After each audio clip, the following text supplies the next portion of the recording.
start anytime you want, Sally. Well, hello and good morning and happy Easter or spring equinox or whatever you celebrate. I'd like to begin with an intention. I know some people have difficulty or are challenged with a certain form of prayer. So I'm wondering if it's okay if we have an intention. Can we call in an intention? I see some thumbs up. And is that okay with everybody? Like that. And I'm going to bring in the intention, and anybody who wants to add something is welcome to do that. And the way that, I'm going to try to be very inclusive. So I'm just going to invite divine source, a power greater than us, our higher selves, the ancestors, whatever spirit guides, soul partners, beliefs we have in a power greater than ourselves to be here. My desire and intention is to be of service to myself and to you, and to have some fun. So I ask that our hearts and our minds and our spirits be open, and that we all have the freedom to be who we are in this moment. So thank you for being here. And I'm going to ask everybody if you would please, does anybody else want to add anything? Because I'm not the only person here.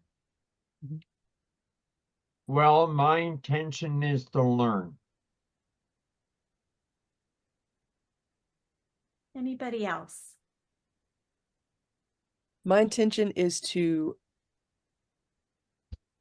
look forward to this year being different from the way it has been. And I have to offer gratitude to medicine and science. Anybody else? I intend to have creativity in this new energetic life in 2024. You know that.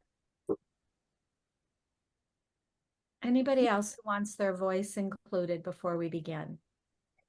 I as well intend to listen and learn.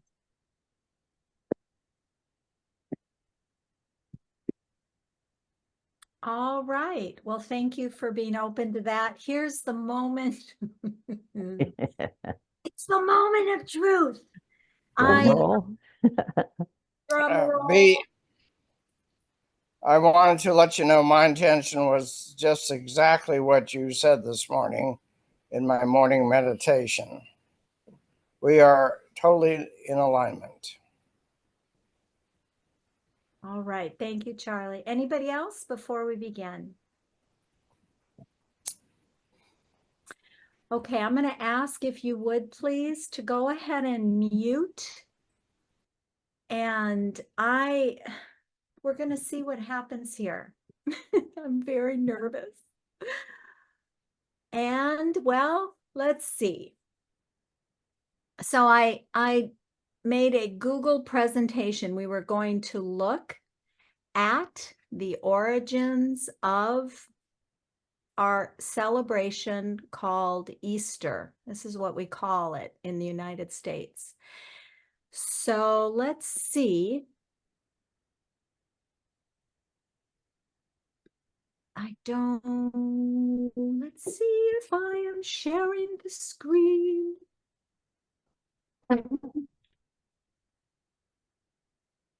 All right.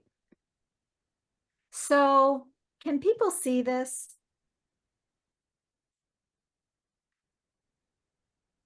Yes. Yes, we can. Oh my gosh. Oh my. So Success. the origins of Easter and how it is celebrated around the world. My little emojis looked very different when I created it. And every symbol we see here is a symbol of how Easter, or the spring equinox, is celebrated around the world. I'd like for everybody to read one of these. So who would like to read the green? I'll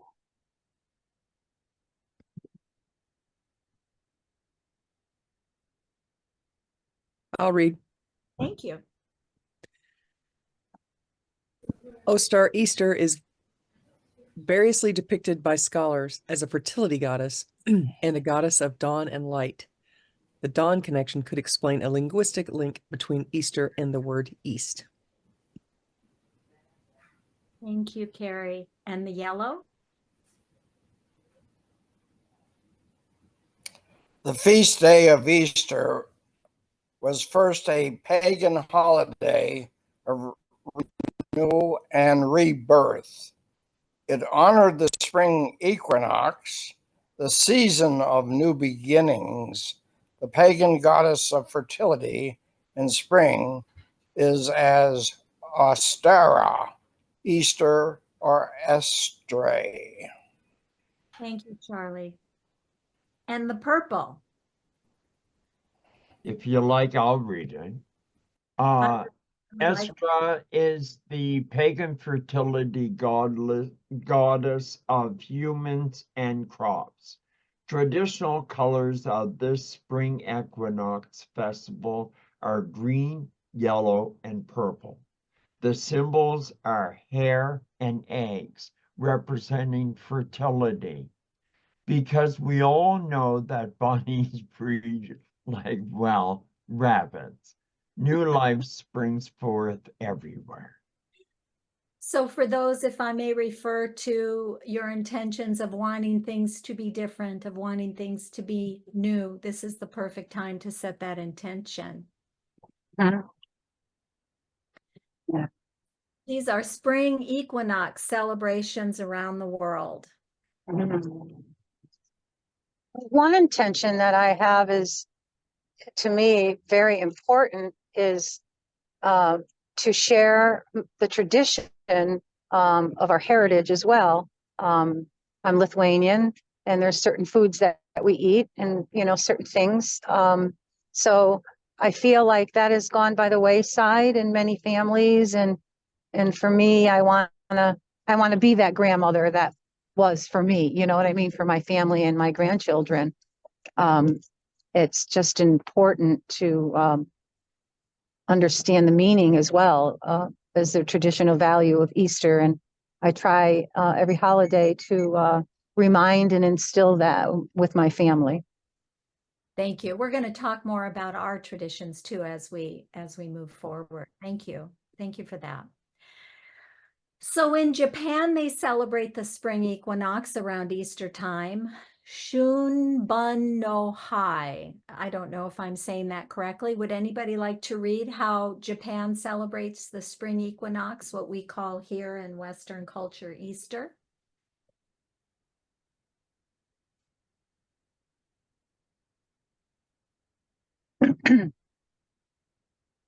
Well, I'll read it. A public holiday in Japan, Shunbun no Hai marks the end of winter and a time of reflection and renewal.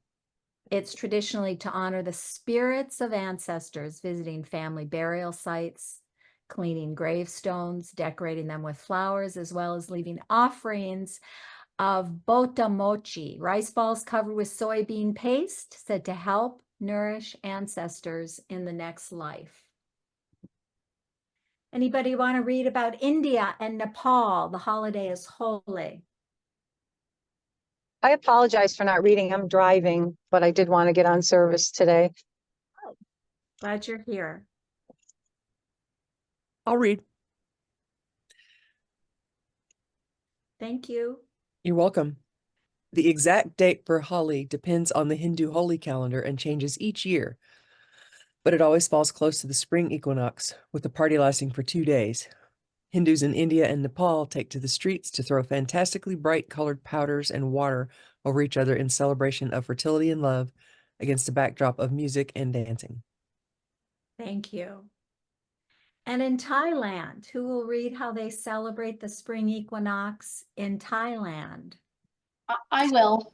I don't know. Is it Songkran? Is that how I pronounce that? Or does it matter? Well, it does matter, and I don't know how to correct you, so thank you for taking the risk. However you say it will be just perfect. Oh, okay. Well, do you know how to do it? I'm confused now. You So, said Oh, okay, then Spirit is saying it's okay. Okay, Songkran actually takes place just after the spring equinox. It's a 3-day water festival to mark the start of the Thai New Year. The most famous part of the celebration is the huge water fight that takes place in the streets, with participants grabbing buckets, water pistols, and hoses to battle with neighbors while loud music plays. Hey, Charlie, could you mute, please? Unless I'm gonna read. Thank you. The water is said to wash away the bad luck from the previous year. That sounds like lots of fun. That'd be fun to go to. Okay, we've got just a few more. How about this is what actually gave the idea to me. Now Ruts, I don't know how to pronounce it. I apologize for that, but a friend of mine who's also my facialist is Iranian, and this is what they celebrate. Who can read this for us, number 4? I'll read it if you like. Thank you. Okay, Nowruz, meaning new day, is rooted in the beliefs of the religion of Zoroastrianism, practiced in ancient Persia. It's marked by countries' significant Persian culture influences, and while traditions vary, they celebrate the same things: spring and a time for rebirth and renewal. Thank you, Kevin. How about England? I'll do that one. Thank you. For the likes of pagans and druids, the spring equinox, Ôstara, is celebrated as a time of renewal and rebirth. And 5,000-year-old Stonehenge in Wiltshire is the best known place to gather in the UK. Woohoo! Number 6, Mexico.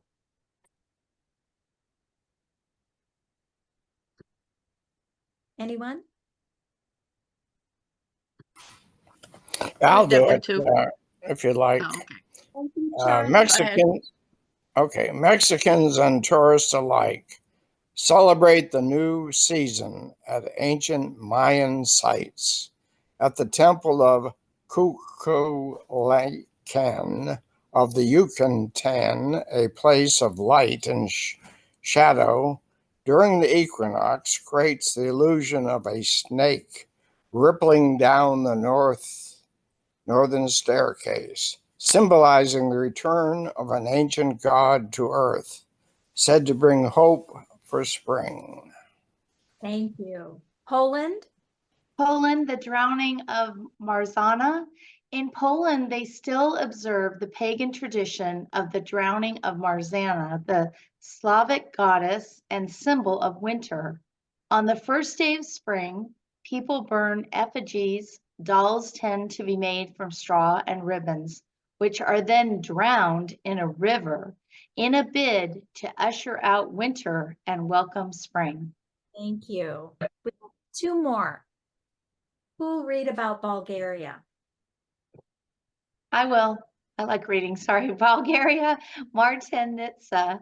In Bulgaria, celebrations kick off from the beginning of the month to honor Baba Marta, Grandmother March, characterized as a grumpy old woman as unpredictable as the weather. And the last place we'll visit in their celebration of spring equinox. Who will read China?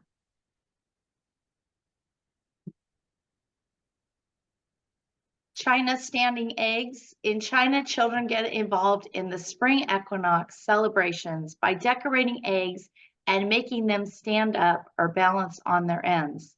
It's believed that the position of the sun at the time makes it the best day to attempt the feat. Anyone who succeeds will have luck for the year ahead. I want to visit all these places, Sally, during these celebrations. Thanks for sharing that. That's on the bucket list. Party.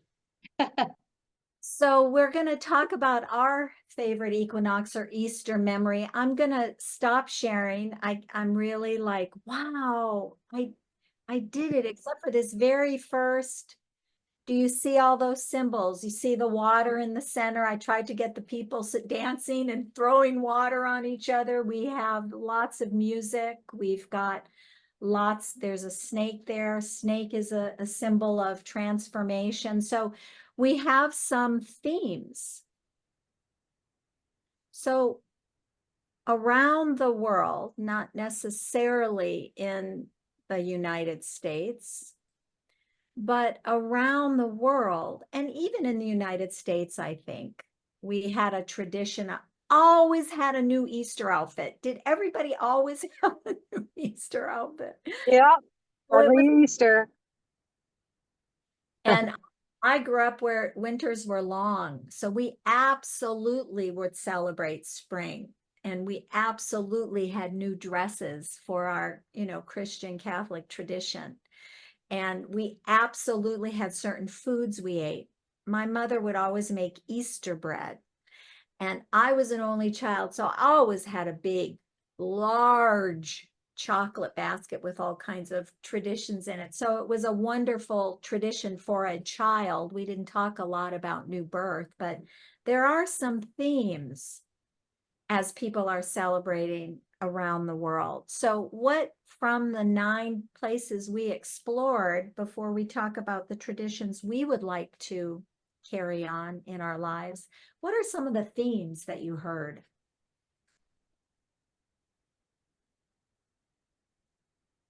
And there's no wrong answers. Rebirth, fertility, the promise of tomorrow, the winter being over, the promise of the new solstice. Exactly. So rebirth, spring equinox is about new birth. There's also another theme in there that was surprising to me. Was there anything else that you saw that might be a theme from around the world? New birth, renewal, celebrating there's no more winter. If you're in the South, you maybe don't know that, but we did celebrate when we were no longer buried in snow. What's another theme around the world we saw?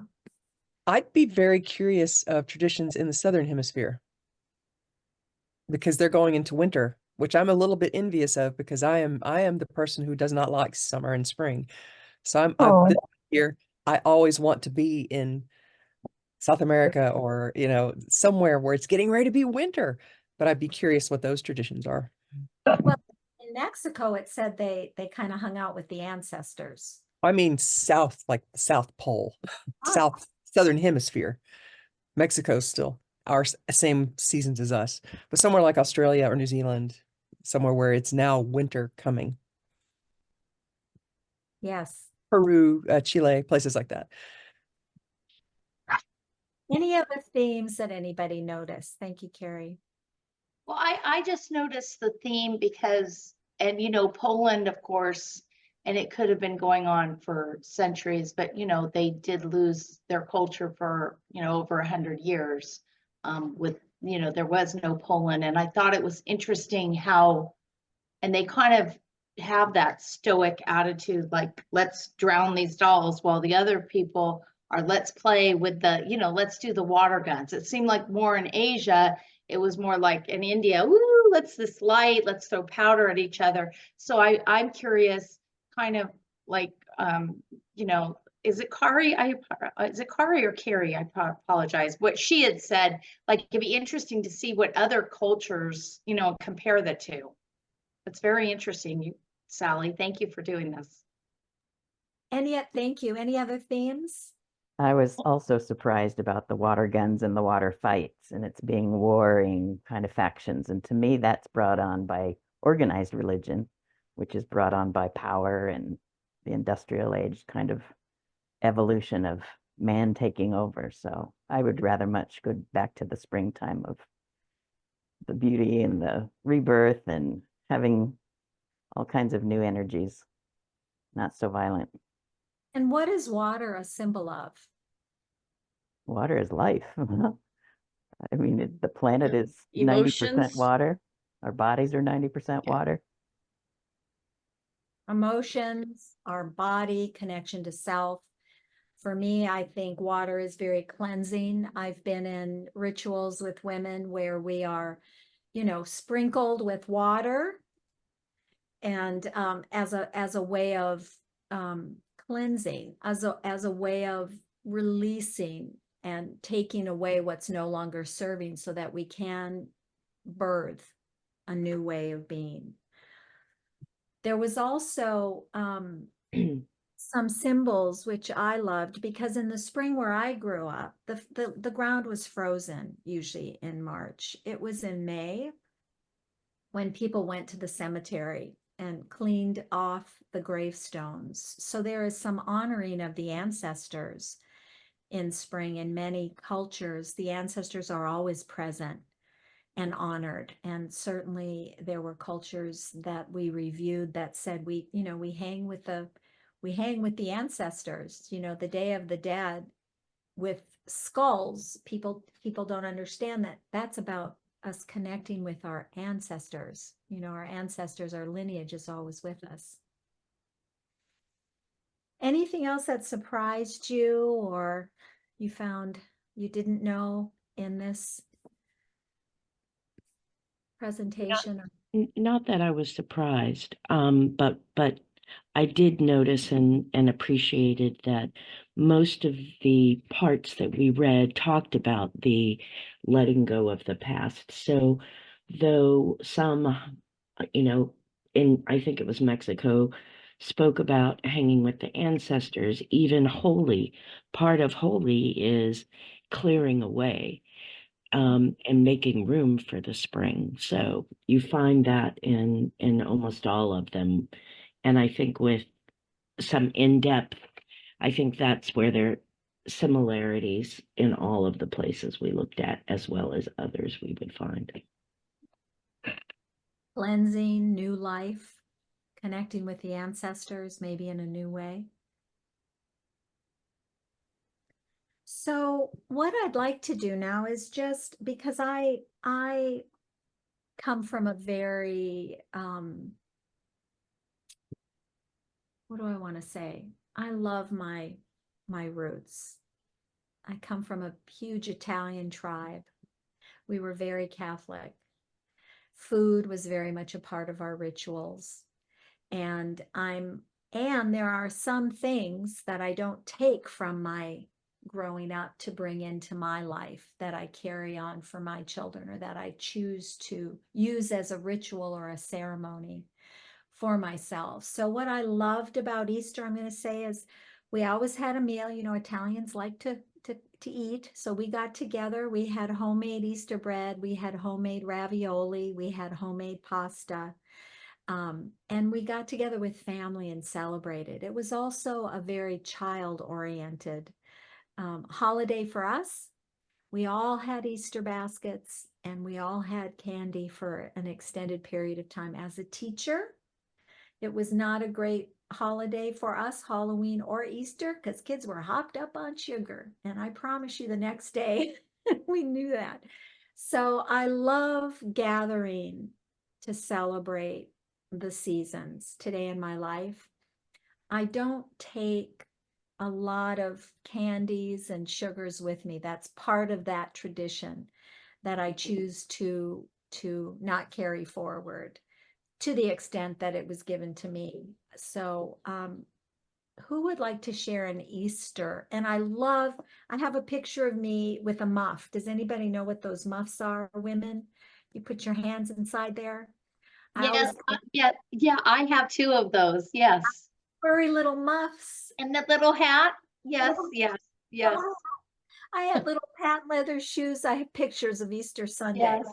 I love the celebration of newness by honoring something new for myself, today. And I do that. I carry that tradition on, that there is a time to cleanse, there's a time for rebirth, there's a time for newness. So the celebration of the seasons is very much a part of my life. I don't celebrate it in the same way, but I'd like to hear who else has a memory of childhood and a tradition they'd like to share, and what from that tradition you would like to carry forward into your life today.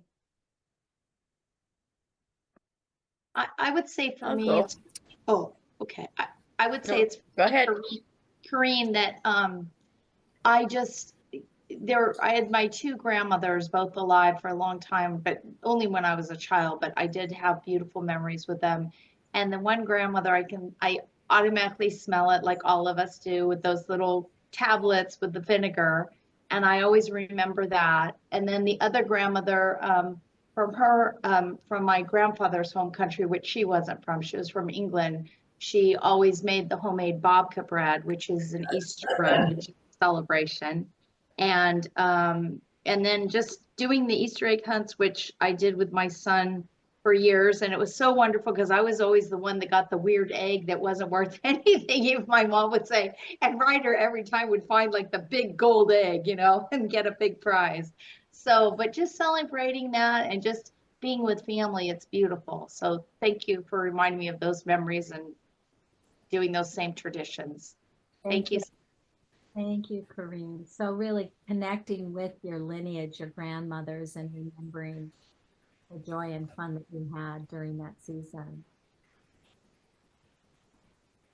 Who else? Our, My family, our Easter egg celebration. We had 3 young boys, and now we've got great grandkids. We would celebrate, if we couldn't do it outside, we would do it inside. We'd hide the Easter eggs. And the Easter eggs usually had like jelly beans in them, but also it had money. I like that part of it. Putting money, then you could spend it on anything you wanted. In a plastic Easter egg. In a plastic Easter egg. And they opened up. That Yeah, opened up, of course. Yeah. Those pennies went further when we were little. We could buy penny candy. Yeah, a whole lot. So money, like as a sense of abundance, right? Whether we want to or not, we live in a capitalistic culture and we use money for exchange of gifts and services, right? Services and products. So money can be a sense of abundance, especially for a child. Thank you, Charlie. You're welcome. And my grandmother, French grandmother, used to provide big eggs, not little plastic ones, but in those days they were half the size of footballs, and they would have almost perfume scented candy or something. I didn't care much about that, but anyway, thank you. You're welcome. Some of those colored eggs symbolizing new life especially in Eastern Europe, are elaborately colored. It's like a work of art. So Right. who else would like to share a memory and something that they would like to bring forward and keep with them in their life? Paula, you wanted to speak? yeah, we had something that we did the day before Easter. My great aunt, who was not a great aunt, but anyway, she would bring, we're part Polish, and she would bring a lady we all call babci, which means grandmother, and she would create the lamb made of butter.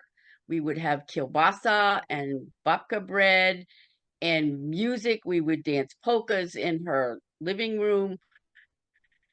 And amazing thing was this little old lady pretended she couldn't speak or understand English, so she only spoke in Polish. And when my youngest sister was probably 3 years old, she had a conversation with that woman. She knew exactly what she said, and that just blew me away. I said, "How do you know?" She goes, "I don't know. I just know what she's saying." And my aunt could speak Polish, so she said, "Yeah, she's right." But those were probably more memorable than Easter, which was with a grandmother who had to have ham and scalloped potatoes and was very controlling. But with Aunt Irene, yes, we had to go and clean her house on Good Friday. We rolled up the rugs and we just had a blast. And that's an Easter tradition I kind of miss, and because most of my family is not around here. But my niece has started a new tradition where she has invited Matthew and me to come every Easter for the last 3 years, either to her house or now we're going to her mother-in-law's house because Kelly just found out she's pregnant with twins. Like, oh boy, new ones. And she's only 40 minutes away, so I can spoil them. And so maybe we can create that Easter tradition with those twins as they're growing. I don't know. But I'm going to be the great aunt now. Woohoo! And you'll be a So great it's like great. it's my turn. Yes. Thank I am my niece tells me I'm a great aunt. Yeah. So maybe I can, make babka bread and have kielbasa and hard-boiled eggs or not. Whatever. But I do miss those. But I do also remember a new coat, a new patent leather shoes, and a new hat for Easter. Oh, yeah. And I was the oldest, so I didn't get the hand-me-downs. Woohoo! Anyway, yeah. Thank you, Paula. Who hasn't shared a memory who would like to? I'll go from what Paula said, because it's, to me, the ones in my childhood weren't all that memorable. But when we moved to Atlanta and also spending time in St. Louis and Washington, D.C., it's the fashion that I just get delighted by. I just love it. One of the things I do enjoy about spring is the flowers and the colors. So being out at lunch on Easter Day, oh my gosh, the clothes and the hats and the little girls and the women, and especially in Atlanta and DC, oh my goodness, the fashion, it's just incredible. And that's always just so much fun, because everybody knows they look good and they're going to go out and enjoy it. I was traveling once several years ago back home from a retreat and stopped in DC for a concert, and took myself out to have a really good seafood meal just on Easter Day. And I wasn't really thinking about it, but sitting there in the really good, a very nice restaurant, I treated myself, watching the families walk by, and I was just in heaven watching the colors and the hats and just the attitude. It was so much fun. And I did write a story that had a focus on Easter fashion and Southern church lady fashion and things like that. I'm going to put it in the comments because it's free on a website. It's got a little bit of a sad tilt to it. It's not an Easter story, but it focuses on the kinds of clothes and hats and how important that can be to a certain kind of Southern lady.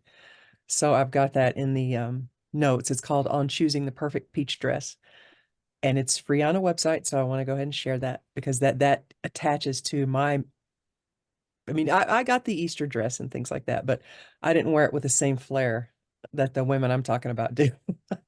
I think I didn't live far enough south, is going to be my guess, when I was a kid. But that's because it's like the flowers coming out and just watching that parade of beautiful flowers walking by is my favorite. Thank you.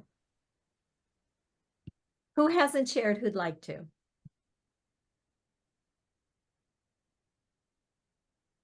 Well, Easter was always a big deal around my family. And, you talk about an Italian tribe.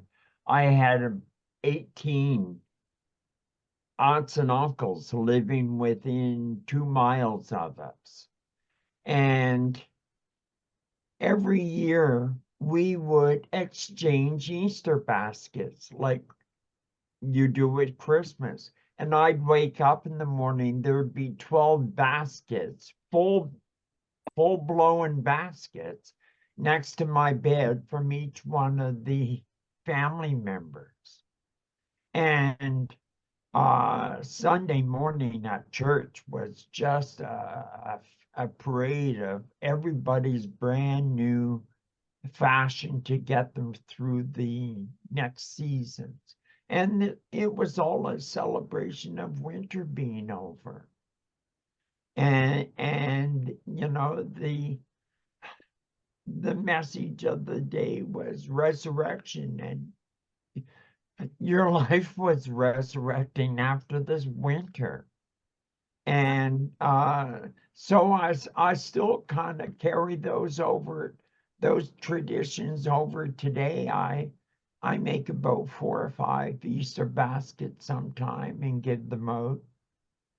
And it's a chance to to show love to somebody. Thank you, Kevin. Hi, Ariana. How are you? Welcome, Ariana. It's good to see you. Good to see you guys. So Happy happy to see you. Easter. It's been a while. Can you Been too see long. can you see my screen? No. Oh, Okay. just you. All right. Well, I'll not try to summarize. We talked about the origins of spring coming from Ôstara, the goddess Ôstara, part of the spring equinox. We looked at different countries around the world and how they celebrated. It's not focused on in our Western culture, a particular religion, Jesus. Most other cultures are celebrating the spring equinox, the season of rebirth. Look at that. I have no idea why that happens.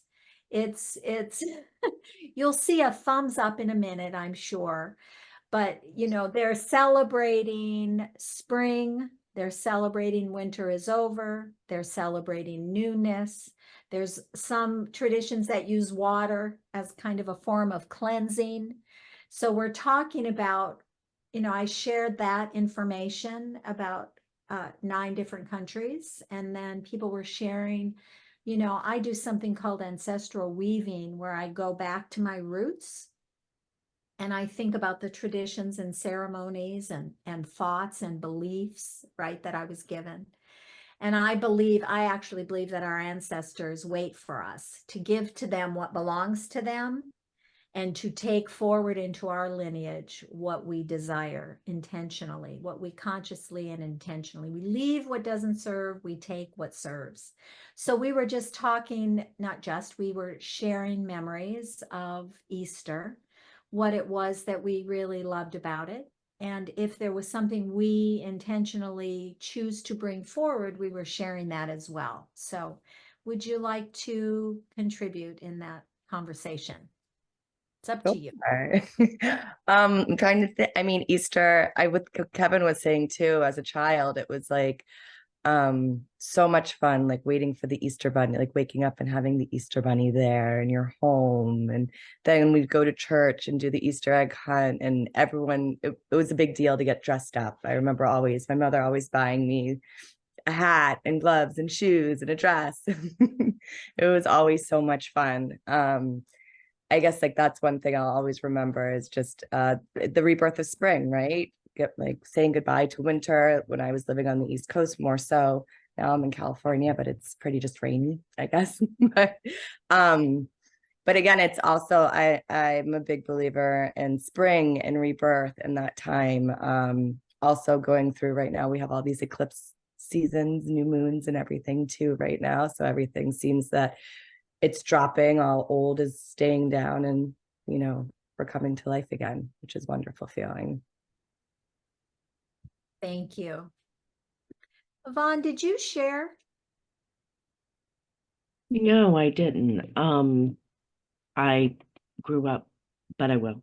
I grew up in Mass as I was a younger child, and several things reminded me.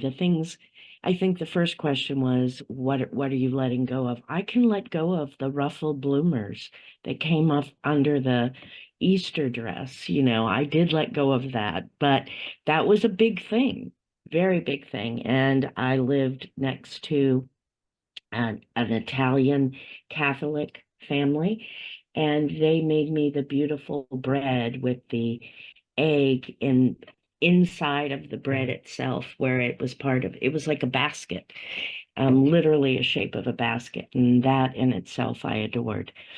But when we moved to Atlanta, one of the things that happened was we were closer to family in Tennessee, and my mother had lots of sisters and I had lots of cousins, and the Easter egg hunts, whether it was rain inside the hunts would happen or outside that they would happen. And we would do it over and over and over again. We would re-hide them and run around and do that again. And then the kids would hide them and the adults would run around and grab them. And these were real eggs that we had dyed and colored and all of that.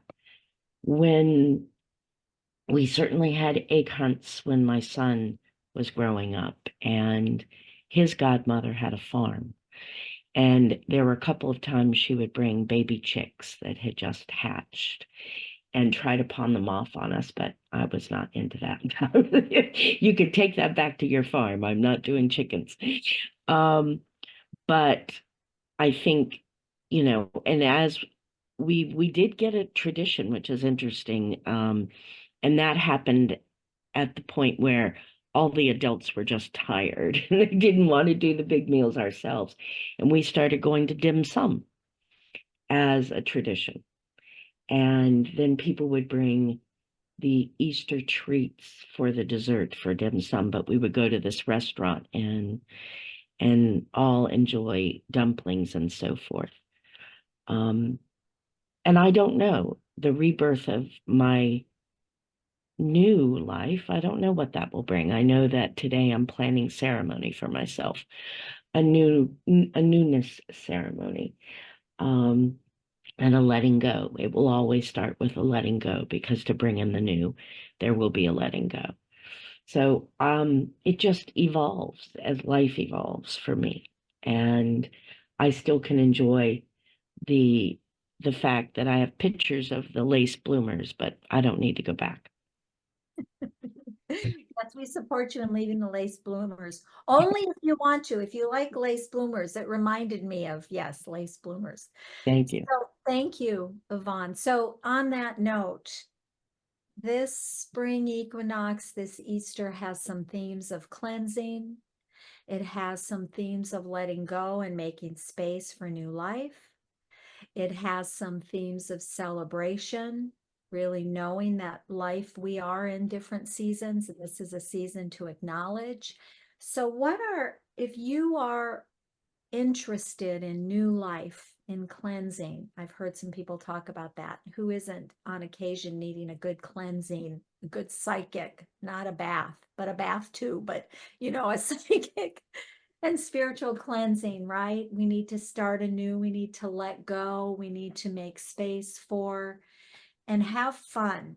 So what are some ceremonies that we can, simple ceremonies that we can incorporate into our own life that symbolizes the cleansing, the letting go, and the making space for new life? And I'll share with you that I have a goddess box. It's just a box, call it a God box, spirit box, higher power box, whatever you want box.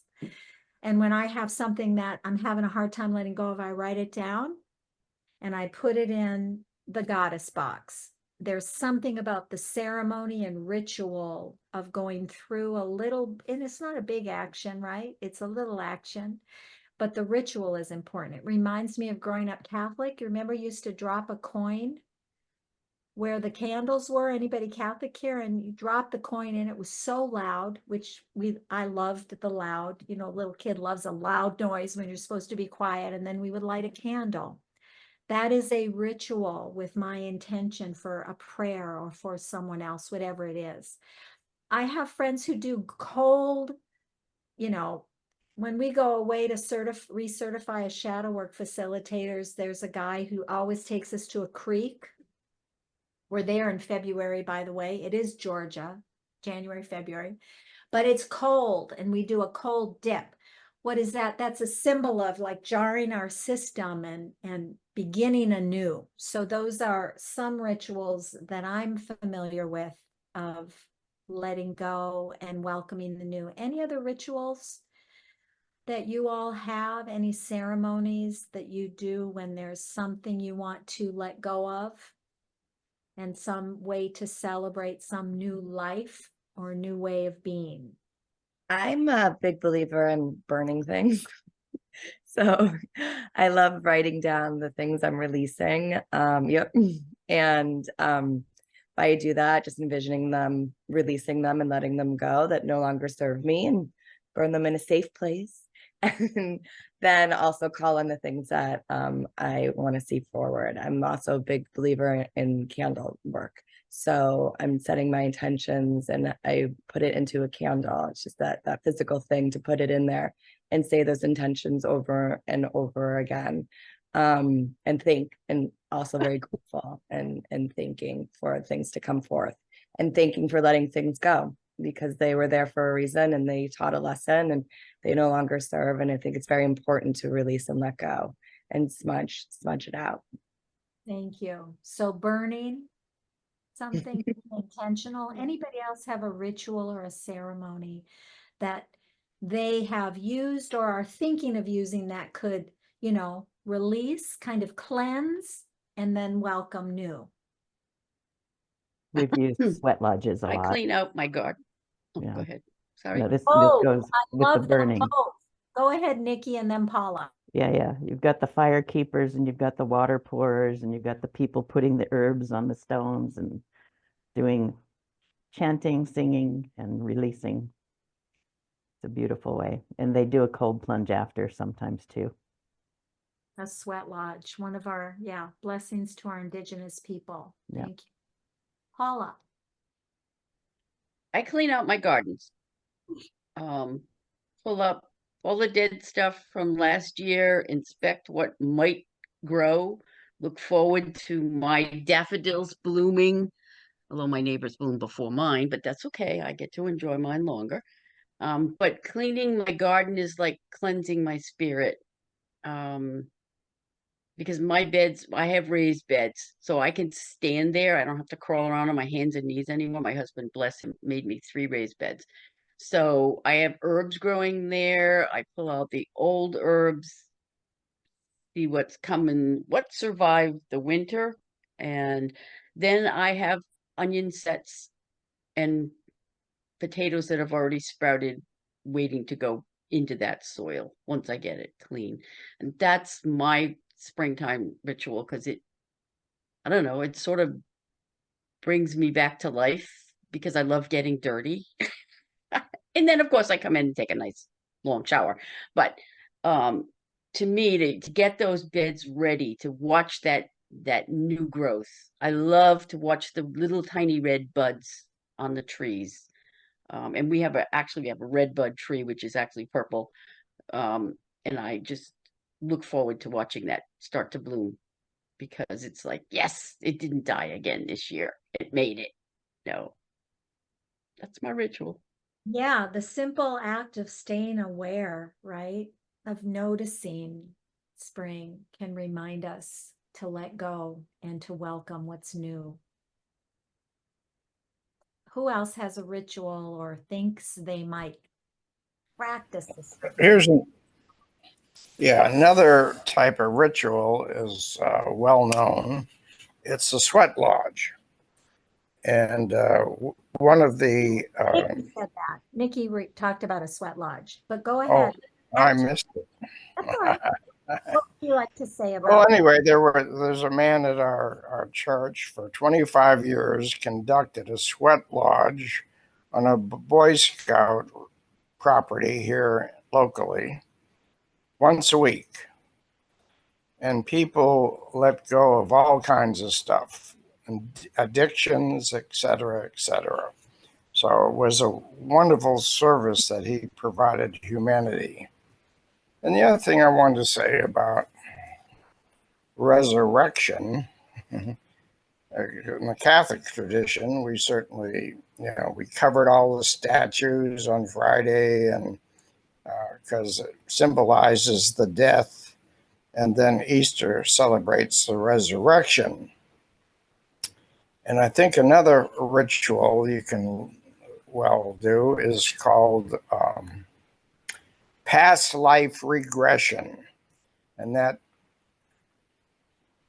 touches into the eternality of spirit that we continually go on. Death is, in some respect, an illusion, or it's a time of passing. I'm Corrine. What I wanted to share was that every day I do like automatic writing, which I'm amazed, you know, you just grab the pen, it's kind of like you're writing and you don't even realize what you're writing. And some of the outcomes of that and what comes through is pretty incredible. And like Charlie said, past life regression, I'll get things like pictures in my head, and I see them, but I don't know what I'm writing about past lives, my past lives. And I just find that helps so much. And then also I have it sometimes where, you know, how we know spirit's telling us one thing, and then the next thing I'll grab an old journal or even a current journal, and I'll just like, I got to look at this, and it'll show me something which I know is truth. And spirit again is saying, hey, you know, you need to do this. So that's what helps me. The automatic writing every day, the meditation every day.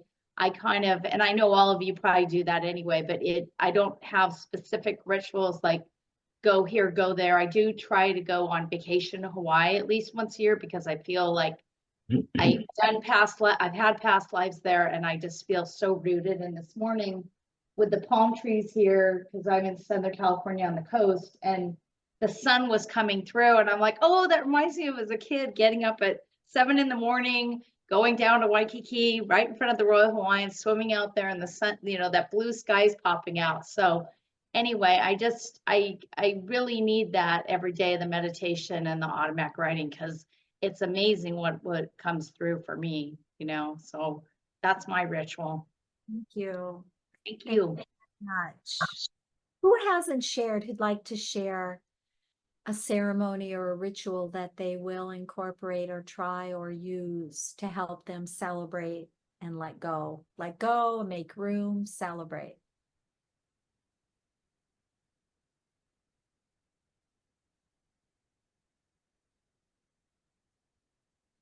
Okay, well, if no one has anything else they want to share, what I'd like to do to close, and then we can talk amongst ourselves if we'd like to, is just for a moment, just go within, if you would. Just take a breath, and whatever our lineage, whatever our traditions, whatever our ceremonies, we take a breath and we open to the newness of what can be. As we breathe in and trust, I'd like to ask us all just to say a word or two from this presentation that you want to integrate and bring with you into the world. And you can do that with your eyes opened or your eyes closed. I'd like to just start with the reminder to celebrate. I want to celebrate more. I'm going to take that with me. Celebration. Just popcorn style. That means you come in and you say something and we just continue to move through. I would say peace for the world and peace for my soul and heart. Thank you.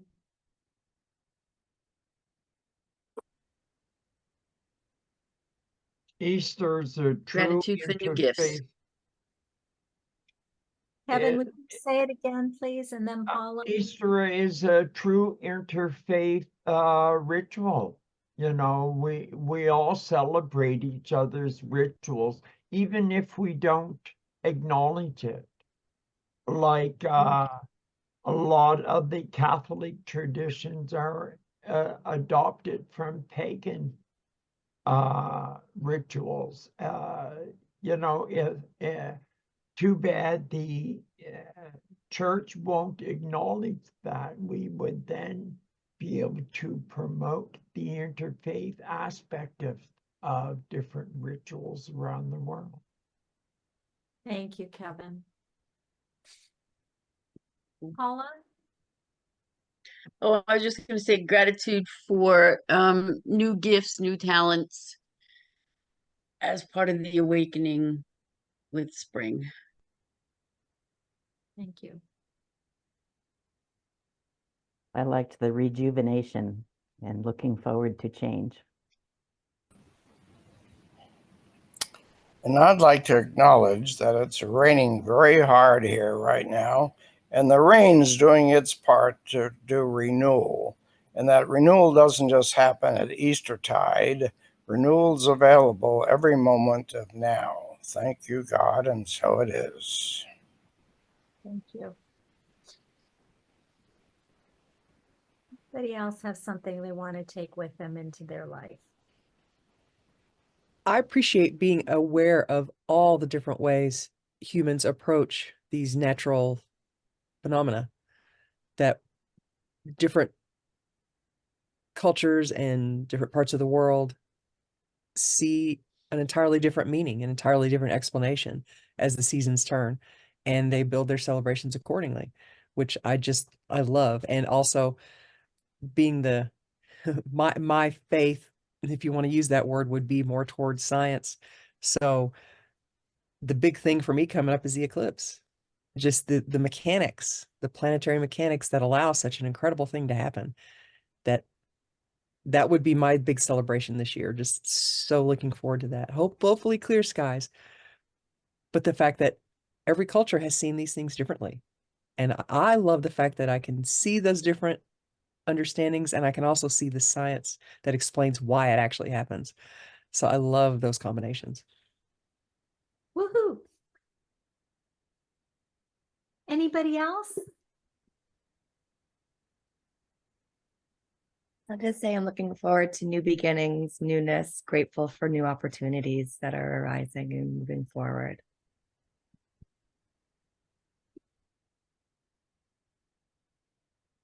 Well, blessings. Thank you for your attention. You're so generous. And that presentation, you could see it. So I consider that a new beginning too.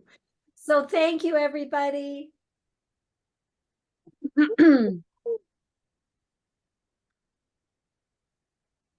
Thank you, Sally. Talk amongst yourselves. We need a presenter for next week. Does anybody have anything they want to bring forth? We have the next 2 weeks open, as a matter of fact. We will be out of town, so I won't be. We'll be in Indianapolis, hoping for clear skies. Okay. That's exciting. Kareen, would you be willing to step up and bring something to the table? I'm very intrigued with you.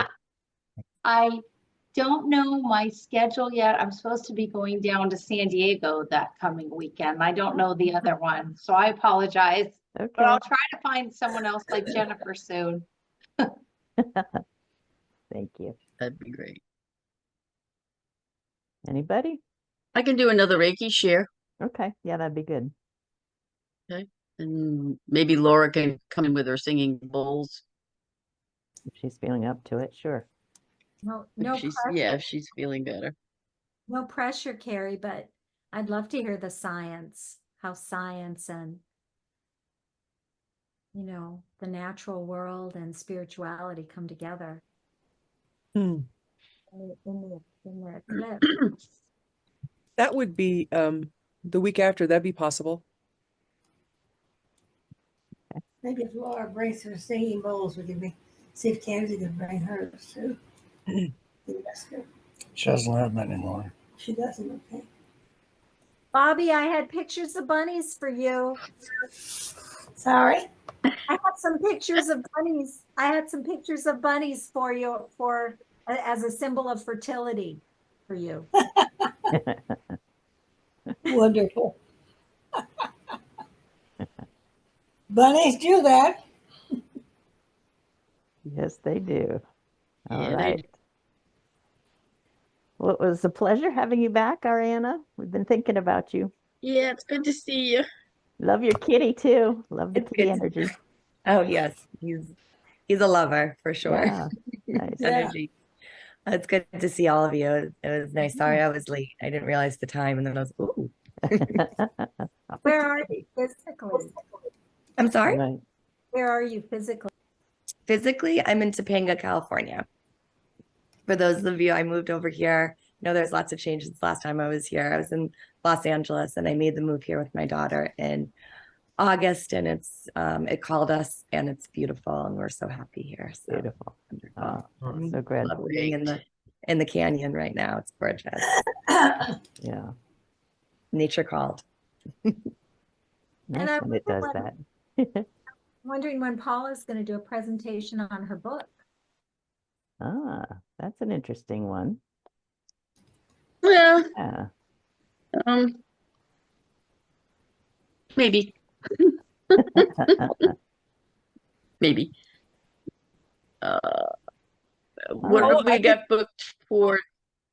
What? Paul, I could interview you. I'd be happy to interview you. I've done Oh, and been that around would be enough. great. Let's plan Yeah, a book that would be interview. great. I mean, Okay, all I right. don't know what my schedule is going to be. I won't know more till after the 18th. Yeah. But